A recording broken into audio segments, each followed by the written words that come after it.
What do you do when overnight a global pandemic plunges the organization you lead into uncertainty? Welcome to The Pivot. Hi, everybody. Welcome to The Pivot. I'm your host, Jen DeVore, Civic Impact Manager at the Economy League of Greater Philadelphia. The Pivot is our web series highlighting regional leaders on how they're pivoting in response to COVID-19.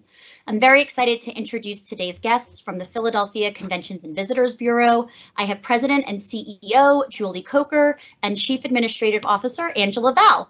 Julie and Angela, if you want to turn your cameras on. Hi there.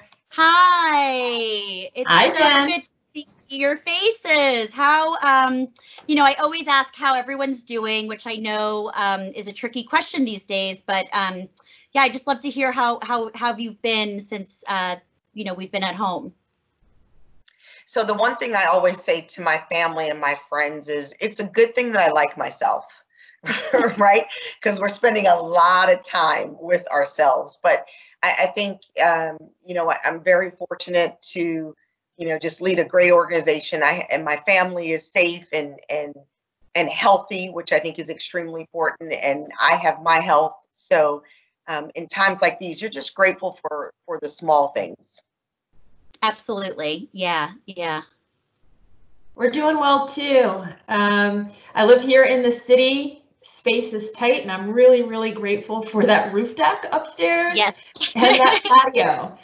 So the very little I get out, on occasion, I'm pacing back and forth, walking the dog, and just hanging out on that patio area. But, I think that the most impactful thing is just how quiet the city is right now, and a place where it is always hustle and bustle. Just the silence is almost deafening, but in this weird way, it's a sense of calmness as well, which I think has been helpful in a time where everybody's stress level is pretty high, Absolutely. Yeah, that's such a great way to think about it and to reflect on it that way. So let's, for viewers at home, if you could just give a brief overview of the organization of PHLCVB, and then we'll talk a little bit about, how you're pivoting. Sure. So the Philadelphia Convention and Visitors Bureau, we are the official tourism promotion agency for the city of Philadelphia globally. And we're the primary sales and marketing agency for the Pennsylvania Convention Center. So in short, what our team does is we market and sell Philadelphia really as a top destination for conventions, but also too for tourism business. And we do that and in collaboration with what we think are our city's strengths, right? So when we think about the city, we think about diversity and inclusion, we think about multicultural, and then I'll kind of give a nod to the NFL draft last night. So we're definitely a strong sports community, and we're fortunate because we have those three verticals that we rely on to help separate our destination from other destinations. But really our customers kind of fall into three areas. It's the organizers of meetings, conventions, trade shows, and large sporting events. And then it's the attendees who attend those meetings, so those consumers. And then, of course, it's the overseas leisure traveler. So we're very fortunate to sell the destination. Absolutely. But I imagine in a time like now, the industry, it's been incredibly affected. This is something we know worldwide. I'd love to hear not only about what the industry is doing to pivot, both locally and globally, but I also want to hear about PHLCVB too, and how you both as leaders are navigating this uncertainty and finding opportunity. To start, let's back up a little bit. When did you first begin to realize that something major was happening and that you were going to have to take action? I think go ahead. No, go. I think the first indication really came through our overseas travel. That's where we first noticed that, something is changing, right? It started, the coronavirus started overseas. Overseas is one of our markets. So we were already watching what was happening. And as we started to get concerned, when they started using that word pandemic, right? And World Health Organization is now stepping in. You understand that there's a big possibility it's going to hit the United States at some point. So we were already monitoring it for quite a bit. And just like everyone else, just keeping our eye on just not local news, but national and international news to kind of help us get ahead of it. We have had at the CVB, we have a great team, but we, like many people, have decided to work from home, and we are open, except we're open remotely, and making sure that we're there for our members, there for our staff, and there for our clients during this time. It's definitely not a hard sell right now, but it's more of us acting as a resource and making sure that our customers understand, and our members, that we know what they're going through as well. It is difficult, I will definitely say, to watch the number of hotel workers and restaurant workers be out of a job right now. And these are folks that what we do every day is why we do it. We put them to work in family sustaining jobs, and there are about 74,000 hospitality related jobs just here in Philadelphia County. And those folks are at the top of our list of why we need to get back to work. Personally, for the CVB, we've had to make some really tough decisions, like many of us, and our staff has been furloughed as well through June. And that was a decision that we had to make at that time, because most of our income, our revenue comes in from hotel tax, which is just not being generated at the moment. And furloughing folks allowed for us to do what was best for the company, to make sure that we have capacity to help our clients and members, but also to make sure that we were able to keep our staff intact as best we can. So they're still getting health insurance, they're still getting partial pay. Julie's never going to mention this, but she's not taking any pay this month. And next month, she's basically working for free during a time where she is also transitioning to a new position. So I think the pivot started from the top, and we followed suit. Wow, thank you for sharing that. And what an example of leadership and leading by example, and really taking care of the people that are in your charge, as they say, when you think about leadership. And I appreciate what you said about being open for business, but open from home. And obviously, there's lots of ways that our viewers already from this interview are learning how they can start to incorporate some of these new ideas into their business and make those hard decisions, right? They're hard to make, but they have to be done. And I think the transparency that you're providing makes it, if not easier, makes it, just more relatable to share, I think. What has been your, what has been promoting Philadelphia like from home, and what is your strategy to do this work in these conditions, I'll say? Sure. We're very fortunate. I will say this first. One thing that Angela didn't mention is with that pay cut, I've told her that I'm moving in with she and Joe. So they're getting the spare room ready.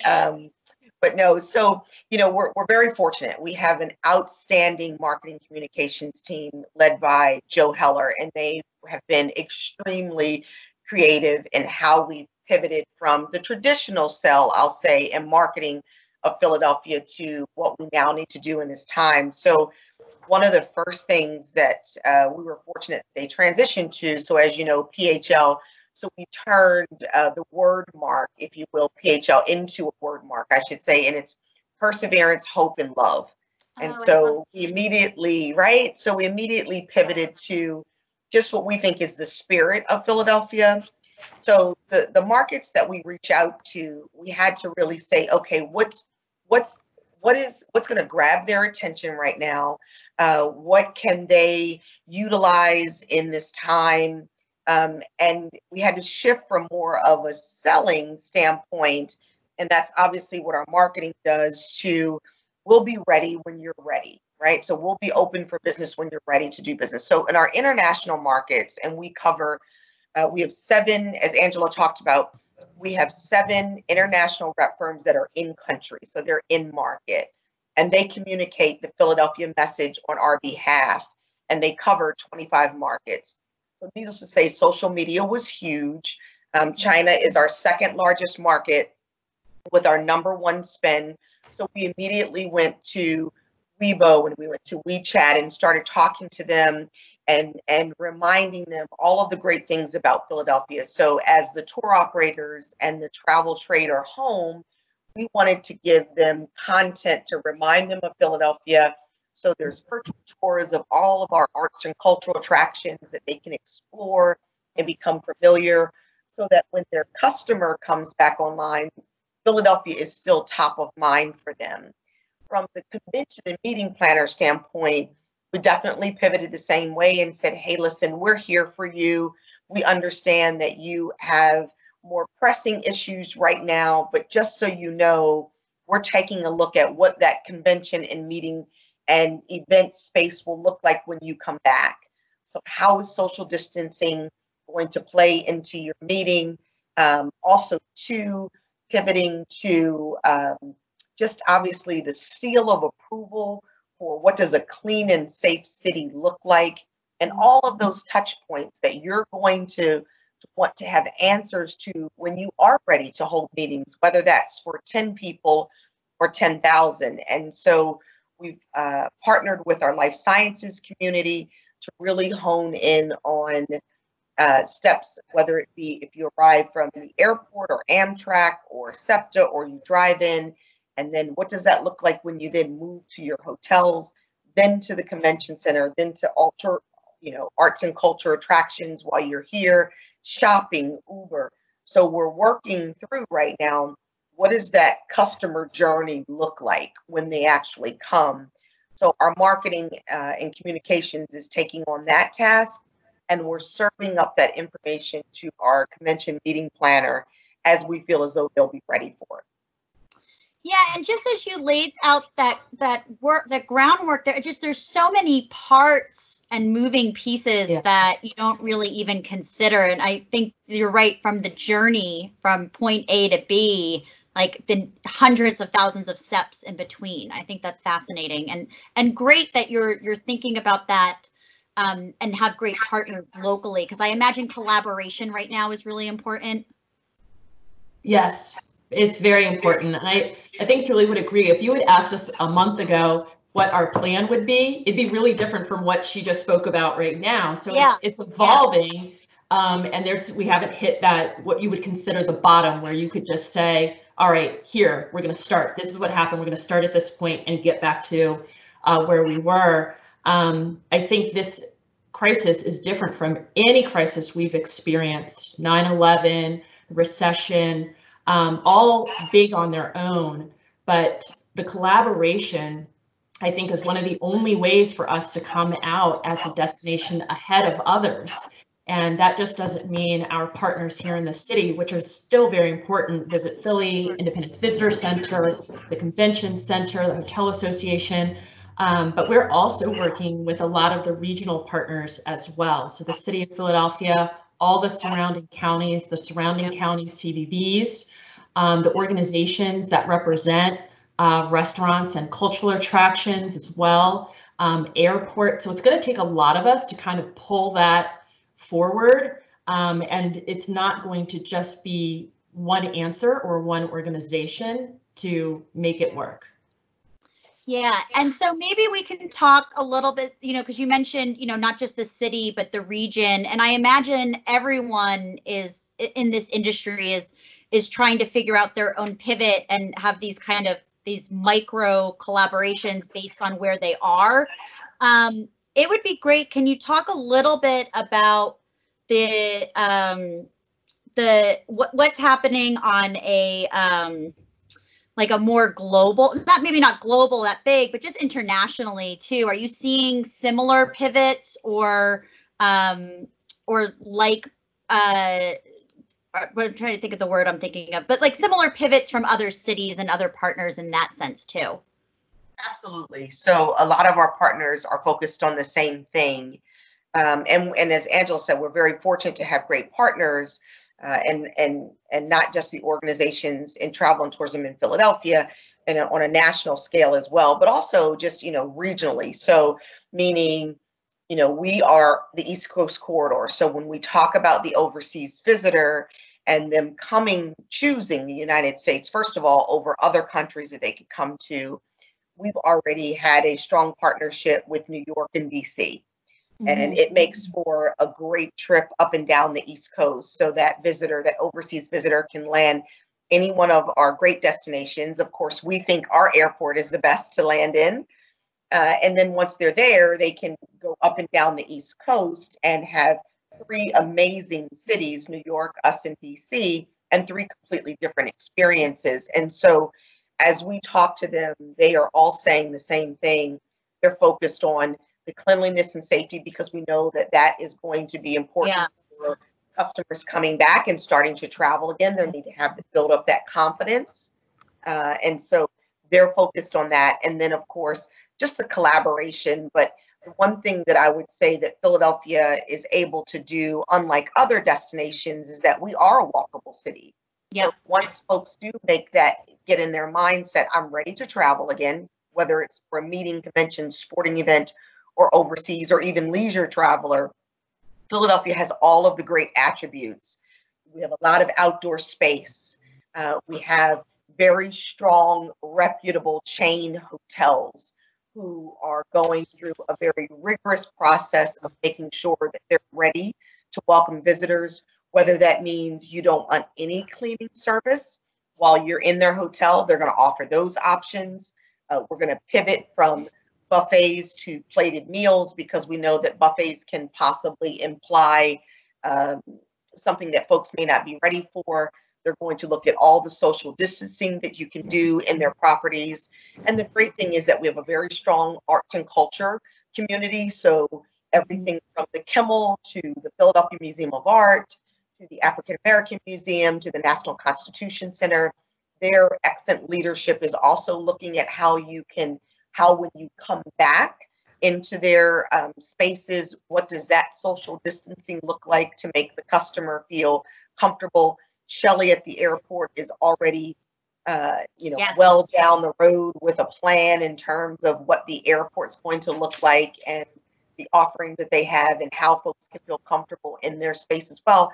And more importantly, the city is very much into a very creative plan for how we reopen the city and the role that the city will play in terms of moving not only residents around Philadelphia, but also visitors to the city. Yeah.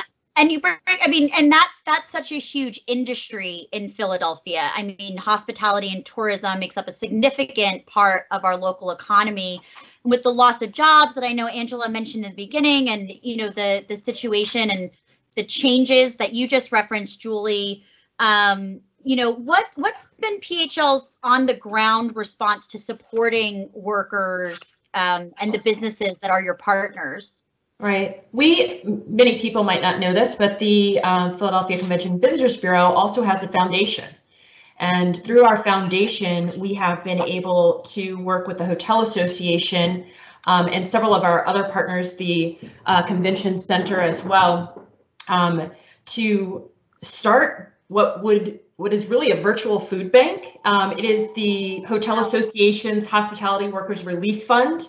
Initially, what we wanted to do was actually have a food bank and people would come up and get a box of food. You see a lot of that happening on TV, but as the social distancing became more important and there might be people who don't have the transportation or feel uncomfortable, we decided that maybe a gift card to a pharmacy, to a grocery store, so that you can buy the basic necessities was a better way to go. And I think to date, we've raised about $450,000 to support the hotel workers that are, that probably having a hard time right now. You shouldn't have to choose between medicine, a roof over your head, and something to eat. And these are the folks that are the backbone of our industry, and they're the people that service the visitors and the residents when we're in those hotels and restaurants and bars. So it's important during this time, I think, to support them as much as they've supported us when times are good. Yeah. And Jen, you're absolutely right. I mean, tourism is just an economic powerhouse for Philadelphia. You're talking about 45 million visitors from around the country came and visited Philadelphia and the region last year. I mean, and these visitors left 7.6 billion in direct spend. So what we mean to the economy is huge. I mean, you know, just last year, $980 million in state and local and state taxes were generated by these out-of-town visitors. So as Angela said, to be able to support, you know, the hospitality workers, to get them back to work so that we can get this economic engine back on track is hugely important to the Philadelphia economy. Yeah, and that revenue that Julie was talking about that goes to the city, I want to be clear, it's a visitor who's leaving Philadelphia, who left their money here, and that money goes to basic services that support the residents that live here. So a portion of that money goes to the general fund and to support public schools. So shoveling snow, picking up trash, all those things, we contribute to that. And when those folks aren't working and we're not putting heads in beds, that money is not being generated for this city. Yeah, that's such a clear way to connect the dots. And I'm glad that you were able to do that, because I think this is information. I mean, especially that I didn't know about the foundation, and I think it's incredible that exists and that this work is being done. So, you know, what will it take for us to reopen? I mean, I know that's a question on everybody's mind, and we don't have that crystal ball, but from your opinion now, which, as Angela mentioned, it's always changing, what do you think we need to do to be able to confidently reopen the city? So I think first and foremost, you know, Mayor Kinney and the administration, as well as Governor Wolf and his administration, I think they have provided outstanding leadership from a city and state perspective.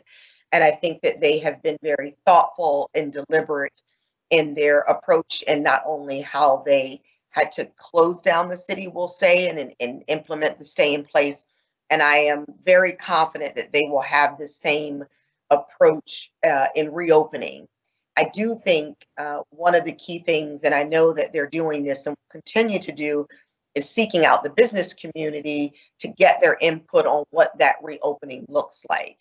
And the great thing about that is that we've got some great minds who can offer solutions that when we are able to open our restaurants and when we are able to reopen our hotels and all of the other aspects of tourism, that we would do that in a very thoughtful way, because it's definitely on all of our minds.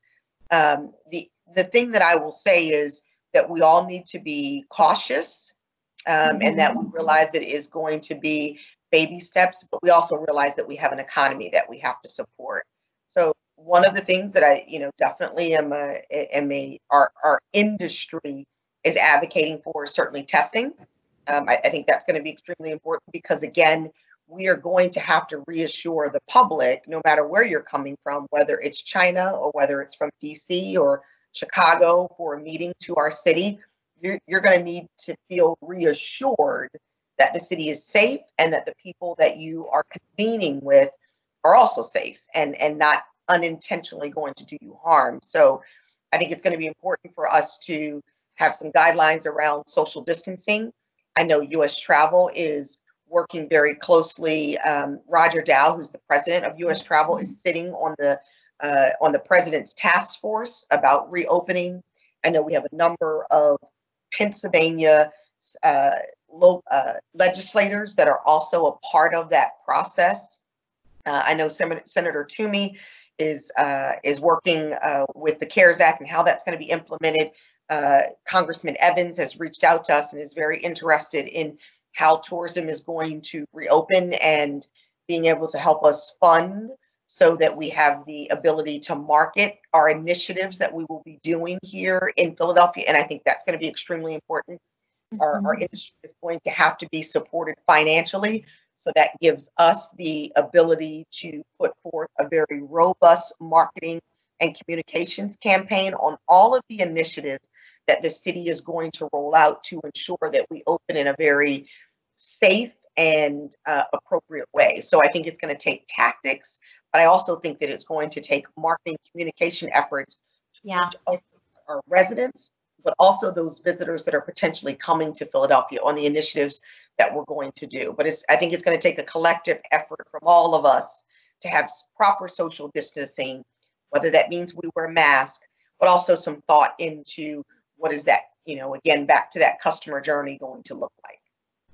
Yeah, no, and I agree that the marketing is going to be key. The tone, the words that are used, the way it's delivered, that's going to be the most influential to get that information out there. I definitely agree. I think that's great.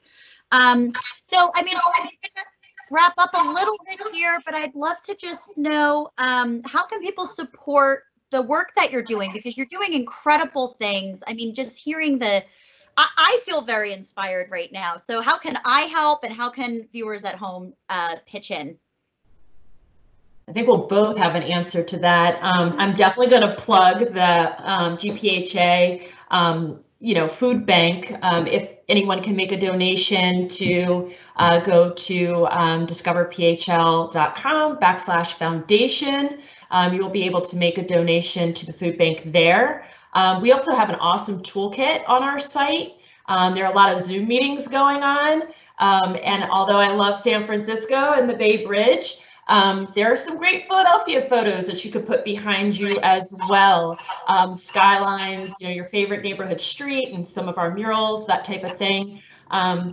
You'll also see a great list of restaurants that are still open, that if you can order at least once a week from somebody and get takeout from them and do the social distancing pickup.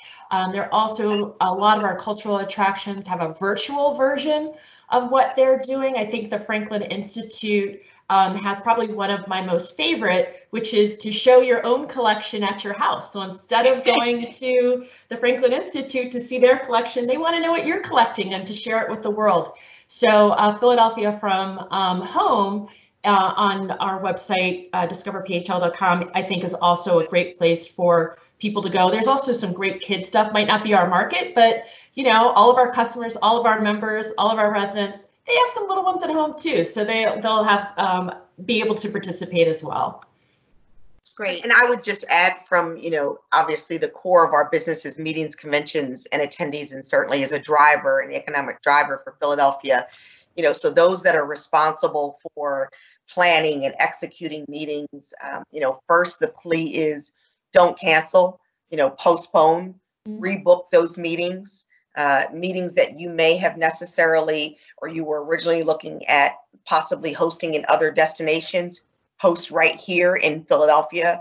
The other thing that I would say is, I believe firmly that travel is a necessity, right? And the freedom to travel is extremely important. So as much as we want to encourage folks to come to Philadelphia for a meeting, convention, sporting event, leisure visit, we should also know that we should support our local economy. So as we reopen and folks have a choice of maybe doing a vacation abroad or in another city, why not come back to Philadelphia and spend some time here and kind of rediscover all the great things and support our local economy? I think that's going to be extremely important. But I also would say, as much as I love team meetings and Zoom meetings, there is nothing that is going to replace face-to-face. Yeah. And so for us to get out there and as soon as it's safe, and certainly do it in a responsible way, but to continue to hold meetings and gatherings will be extremely important. And it's just, I don't know, it's just fuel for the soul. So nothing replaces face-to-face interaction. Being there matters.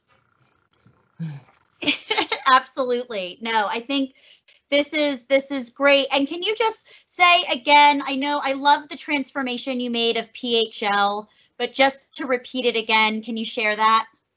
Sure. PHL we see as perseverance, hope, and love. I love that. What a great note to end on. I'm going to very quickly just share some information. You just heard from Julie Coker and Angela Val. You can learn more at discoverphl.com/COVID-19. You could also do /foundation, as well as Angela mentioned, and you can find them on Twitter, as well as other social media outlets. My name is Jen DeVore. I'm your host of The Pivot. And if you have a pivot of your own, the Economy League would love to hear from you. You can email us at pivot@economyleague.org. Also find us on social media or at economyleague.org/thepivot. Julie and Angela, thank you so much for being our guests, and we look forward to seeing hopefully you in person soon. Thank you. Thanks, Jen. Thanks, Jen.